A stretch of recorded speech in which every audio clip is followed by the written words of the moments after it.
सभी पत्रकार बंधुओं को, सभी देशवासियों को गुरु पूरब की बहुत बहुत शुभकामनाएं। ये प्रेस वार्ता शुरू करूं उससे पहले ये जरूर कहूंगा, भ्रष्टाचार का कोई पर्याय है, बेईमानी और घोटाले के लिए कोई जाना जाएगा, लूट खसोट का कोई एक्सपर्ट और कमीशन खोरी में माहिर कोई है तो वो केवल और केवल कट्टर बेईमान पापी आपके कन्वीनर अरविंद केजरीवाल है। अच्छा नहीं लगता है कि हम लोग प्रेस वार्ता करके बार बार ये जो भ्रष्टाचार हो रहा है उसको उजागर करते रहें, लेकिन किसी विभाग में कोई सरकारी काम होगा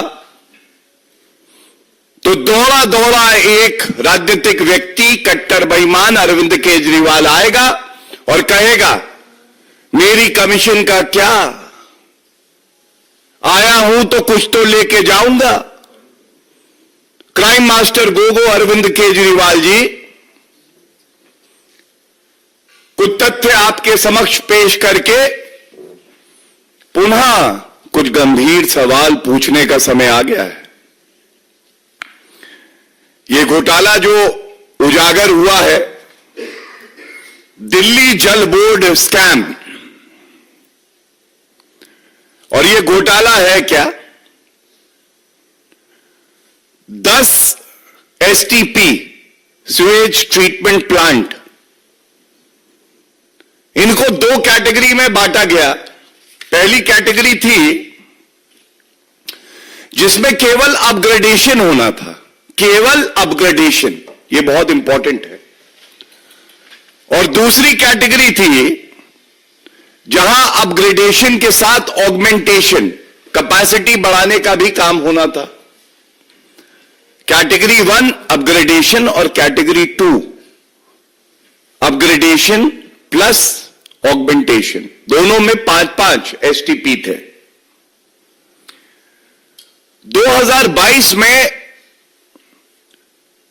दिल्ली जल बोर्ड ने ये कॉन्ट्रैक्ट जो है ठेकेदारों को दिए।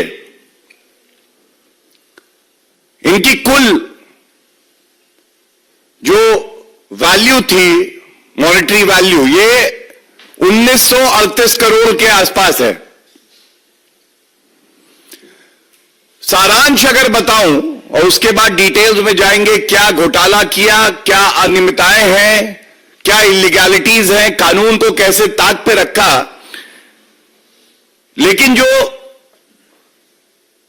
बहुत आवश्यक है बताना कि एस्टिमेटेड कॉस्ट गलत लगाई और कम होनी चाहिए थी, यह मुद्दा भी मैं बताऊंगा।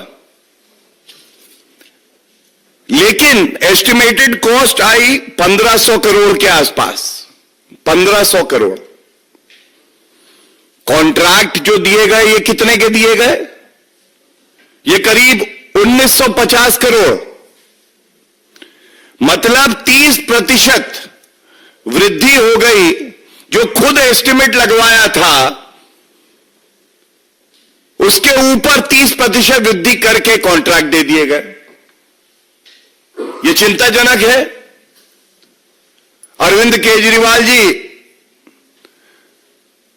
आपने तो एक भ्रष्टाचार के सबसे बड़े कलाकार बनके एक और घोटाला कर डाला। If there is a politician who is mastered the art of corruption, deceit, lies, commission, it is Arvind Kejriwal. I repeat, one politician of India who's mastered the art of corruption, deceit, lies, commission, it is Arvind Kejriwal. कोई सरकारी काम मेरे पास आना चाहिए, घोटाला होगा 100% guarantee है। अरविंद केजरीवाल की गारंटी यह है कि अगर कोई सरकारी काम आएगा तो उसमें भ्रष्टाचार और कमीशन खोरी तो वो करेंगे ही करेंगे। इस मंच से मैं पूछना चाहता हूं अरविंद केजरीवाल जी, मैं जानता हूं भ्रष्टाचार करने के आप पीएचडी होल्डर हैं, तो भारतीय जनता पार्टी भी वो स्कूल मास्टर है जो ईमानदारी से जनता के मुद्दे उठाती है। हम गलत हैं तो जनता हमें बख्शेगी नहीं, और अगर जो सवाल मैं उठा रहा हूं इनमें से किसी एक का उत्तर आप दे दें तो मैं समझता हूं कि जिस पारदर्शिता की, ईमानदारी की बात करके आप राजनीति में आए थे, जनता को भी लगेगा कि हां, क्राइम मास्टर गोगो कट्टर बेईमान अरविंद केजरीवाल कुछ तो गुण रखता है। पहला, 10 एसटीपी अपग्रेडेशन और ऑगमेंटेशन होने थे, और यह सरकारी नियम है। सीपीडब्ल्यूडी की मैनुअल कहती है कि डीपीआर, डिटेल्ड प्रोजेक्ट रिपोर्ट, बनना आवश्यक है। तो पहला प्रश्न यह है, अरविंद केजरीवाल जी, 10 का अपग्रेडेशन और ऑगमेंटेशन होना था, आपने कितनी डीपीआर बनवाई? 10 बननी चाहिए, मुश्किल गणित तो है नहीं। लेकिन कट्टर बेईमान अरविंद केजरीवाल ने 2 ही डीपीआर बनवाई। 2 डीपीआर, वो भी जहां पे एस्टिमेट और प्राइस बढ़ा दिया, और उनको 10 के 10 जो प्रोजेक्ट्स थे उन पे लागू कर दिया, और यहां पे भी घोटाला करा। यहां क्या घोटाला करा?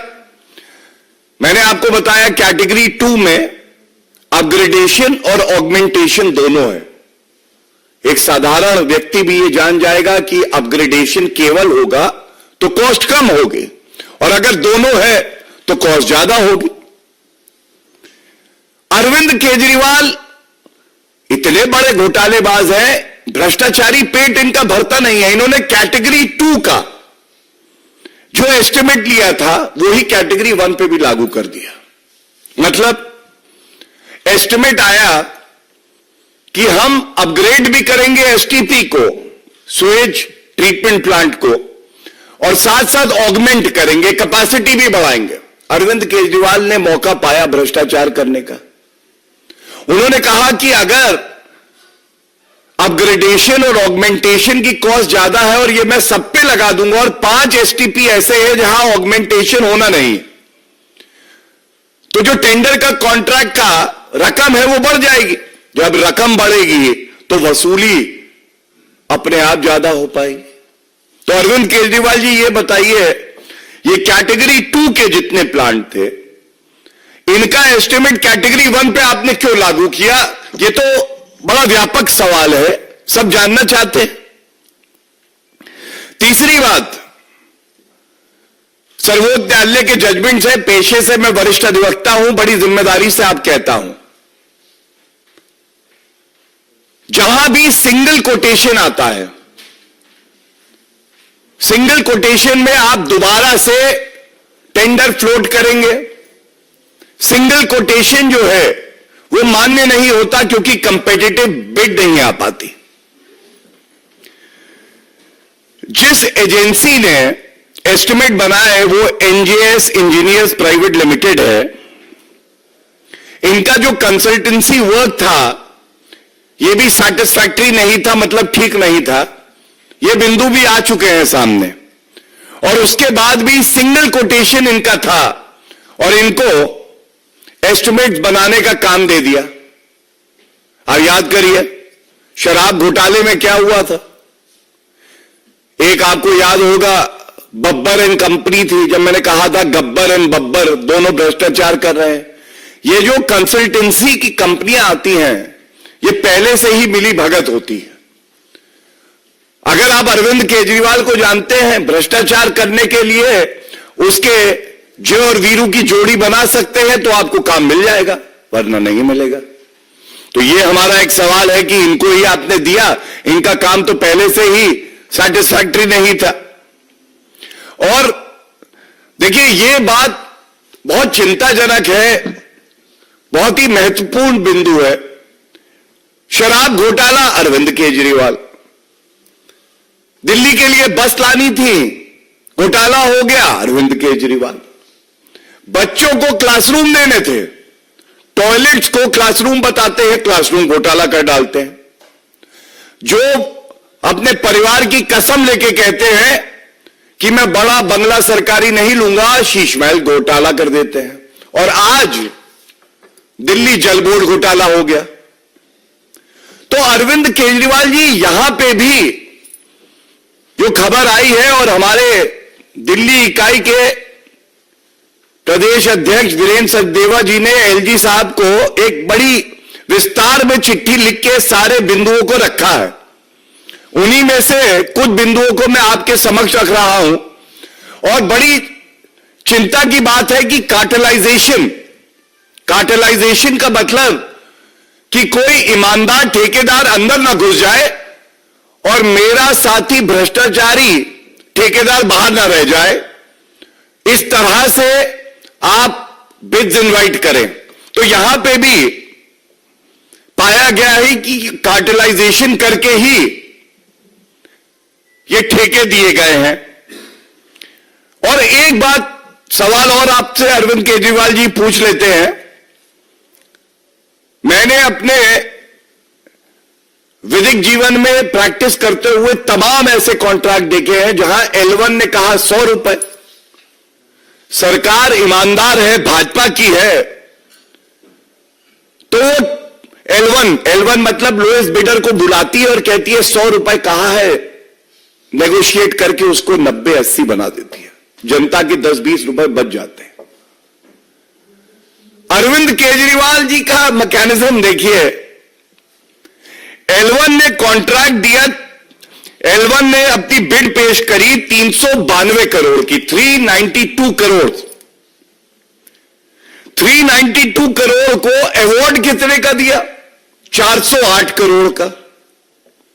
मतलब जो 392 करोड़ L1 खुद कह रहा है बिड में काम करने को तैयार हूं 392 करोड़ में, अगर ईमानदारी से काम करते तो उसको 350 करोड़ कर देते, 325 करोड़ कर देते। लेकिन ये तो ठगों के सरदार महाठग अरविंद केजरीवाल कट्टर बेईमान की सरकार है। 392 करोड़ को 408 करोड़ बना दिया। क्या यह पूछा नहीं जाएगा? ये जो घोटाला आपने किया है,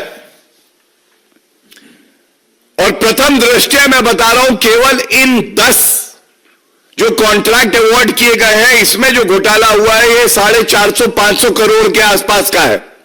इसका मूल्यांकन बढ़ा के, अपने लोगों को ठेका दे के, यह बेहद ही चिंताजनक है। और हमेशा से प्रयास रहता है भारतीय जनता पार्टी का, जिस पृष्ठभूमि में अरविंद केजरीवाल भारतीय राजनीति में आए और बड़े बड़े उन्होंने आरोप लगाए, बड़ी बड़ी बातें भी करी, उनको याद दिलाया जाए कि वो स्वयं क्या कहते थे। ये मेरे पास उन्हीं के कुछ ट्वीट हैं 2014 जुलाई के। और अरविंद केजरीवाल जी कह रहे हैं Dwarka water treatment plant non functional for many years and Okhla plant working much below capacity due to lack of water. क्या किया जाएगा? बिंदु है आगे। दूसरा, still 2 new water treatment plants, does BJP even understand the problem of Delhi? Arvind Kejriwal ji, दोनों जो मैंने आज ट्वीट दिखाए, आपको यह बताना होगा दिल्ली की जनता को आप स्वच्छ पानी नहीं दे पाए। एसटीपी बेहतर करने थे, वहां पे भी आपने घोटाला कर दिया। आपको ऐसा प्रतीत होता है भ्रष्टाचार आप करते रहेंगे और बचे रहेंगे। मैं इतना ही कहूंगा अरविंद केजरीवाल जी, आप इस गुमा में मत रहिएगा कि आपको बख्शा जाएगा। ऐसे ही पहले आप बाहर आके कहते थे कट्टर ईमानदार हैं। उप मुख्यमंत्री जो पूर्व में थे मनीष सिसोदिया आज जेल की सलाखों के पीछे। सत्येंद्र जैन 1 साल से ज्यादा जेल की सलाखों के पीछे रह के हेल्थ ग्राउंड पे बेल पे बाहर है। संजय सिंह आपने कहा था ईमानदार हैं, भ्रष्टाचारी निकले। एक बात जान लीजिए, आपको यह गुमा है कि आप संवैधानिक कुर्सी पे बैठे हैं, घोटाला करेंगे और जांच एजेंसियां शांत रहेंगी। मैं बता दूं, कानून से ऊपर आप हैं नहीं। और भारतीय जनता पार्टी दिल्ली के हर नागरिक को और भारत के हर नागरिक को यह यकीन है कि कानून अपना काम करेगा और इतनी मजबूती से करेगा कि वो दिन भी दूर नहीं। ये सारे भ्रष्टाचार और पाप जो मैंने आपके उजागर किए हैं, इसके लिए आप भी सजा पाएंगे। जेल की सलाखों के पीछे जैसे कोई और भ्रष्टाचारी होता है, अरविंद केजरीवाल भी होगा। इस यकीन से यह प्रेस वार्ता हम लोग यहां कर रहे हैं। और एक बात मैं आपकी और याद दिला के अपनी वाणी को विराम दूंगा। यह आपकी राजनीति है 2012 और 13 की कि अगर किसी व्यक्ति पे आरोप लगे तो उसको तुरंत इस्तीफा दे देना चाहिए, जब तक कि उसका नाम और उस पर जो कालिक लगी है वो हट ना जाए और वो निर्दोष साबित ना हो जाए। आज एक नहीं, मैंने आपको 5 घोटाले अरविंद केजरीवाल जो किंगपिन है इन सारे घोटालों के, वो गिनाए हैं। और ये जो घोटाला इन्होंने किया है दिल्ली जल बोर्ड का, विस्तार में इसकी जानकारी दी है। अगर थोड़ी भी शर्म बची है, अरविंद केजरीवाल तुरंत इस्तीफा दो, कानून को अपना काम करने दो और देख लेंगे कि कितना दम है तुम में और कितना दम है जांच एजेंसियों में। तुम्हारा भ्रष्टाचार अगर साबित ना हो गया तो कहिएगा। धन्यवाद।